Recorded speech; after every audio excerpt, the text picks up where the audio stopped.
فجر کی آزان ہوئی تو ماں نے بیٹے کو جگایا کہ اٹھو بیٹا، آزان ہو گئی ہے، نماز کی تیاری کرو، مگر بیٹا نہیں جاگا۔ تھوڑی دیر بعد پھر ماں نے بیٹے کو جگایا کہ بیٹا جماعت کا ٹائم ہو گیا ہے، اب تو اٹھو، باجماعت نماز ادا کرنے کا بڑا اجر ہے، اٹھو اور نماز ادا کرو، مگر بیٹا پھر بھی سویا رہا۔ تھوڑی دیر بعد پھر ماں نے بیٹے کو یہ کہہ کر جگانے کی کوشش کی کہ بیٹا اب تو اٹھ جاؤ، سورج طلوع ہونے کو ہے اور نماز کا ٹائم ختم ہونے والا ہے، مگر بیٹے کے کان پر جوں تک نہ رینگی اور وہ آرام سے سویا رہا۔ تھوڑی دیر بعد ماں نے ناشتہ تیار کیا اور پھر سے اپنے بیٹے کو آواز لگائی کہ بیٹا اب اٹھ جاؤ، تمہارے کالج کا ٹائم ہو گیا ہے۔ یہ سنتے ہی اس کا بیٹا فوراً اٹھا، ناشتہ کیا اور کالج کے لیے نکل گیا۔ یہ اس کا روز کا معمول بن چکا تھا۔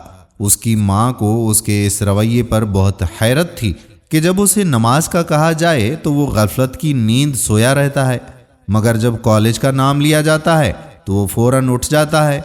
اس نے اپنے بیٹے کو نماز کی ترغیب دلانے کے لیے بہت کوششیں کی، مگر اس کی ہر کوشش بے سود ہی رہی۔ ایک دن پھر یوں ہوا کہ اس نے حسب معمول اپنے بیٹے کو فجر کی نماز کے لیے جگایا، لیکن بیٹا نہیں جاگا۔ نماز با جماعت ختم ہونے کے بعد اسے دوبارہ جگایا اور وہ اب بھی نہیں جاگا، تو وہ اپنی ڈیوٹی پر چلی گئی اور اسے کالج جانے کے لیے نہیں جگایا۔ بیٹے کا صبح 9 بجے امتحان تھا۔ جب وہ 9:30 بجے نیند سے بیدار ہوا اور ٹائم دیکھا تو اسے پتا چلا کہ اس کے امتحانات کا ٹائم نکل چکا ہے۔ اس نے غصے میں اپنی ماں کو فون لگایا اور کہا کہ امی، آپ نے مجھے کیوں نہیں جگایا؟ میرا امتحان چھوٹ گیا۔ ماں نے جواب دیا کہ بیٹا میں نے دیکھا کہ تم آخرت کے امتحان میں ناکام ہو گئے ہو، اس واسطے مجھے تیرے دنیا کے امتحان کی پرواہ نہیں رہی۔ میں روزانہ صبح تمہیں نماز کے لیے جگاتی ہوں، مگر تم آرام سے سوئے رہتے ہو۔ جتنی فکر تم اس دنیا کے امتحان کی کر رہے ہو، اگر اتنی ہی فکر تم آخرت کے امتحان کی بھی کرتے تو مجھے بہت خوشی ہوتی۔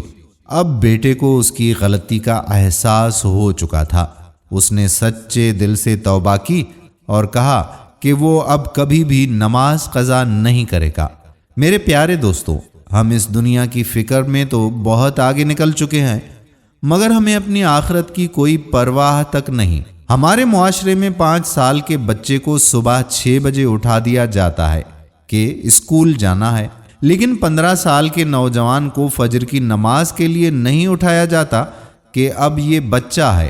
نماز فجر کا ادا کرنا انسان کی شیطان کے خلاف سب سے پہلی فتح ہے۔ اتنی لمبی رات ہونے کے باوجود فجر کی نماز نہ پڑھنا ہماری بہت بڑی بدقسمتی ہے۔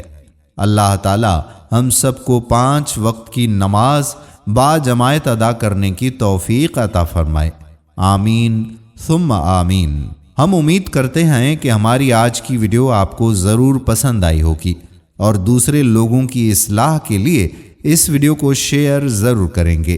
آنے والی ویڈیو تک اپنے میزبان قادر بخش کلہوڑو کو اجازت دیجیے۔ اللہ حافظ۔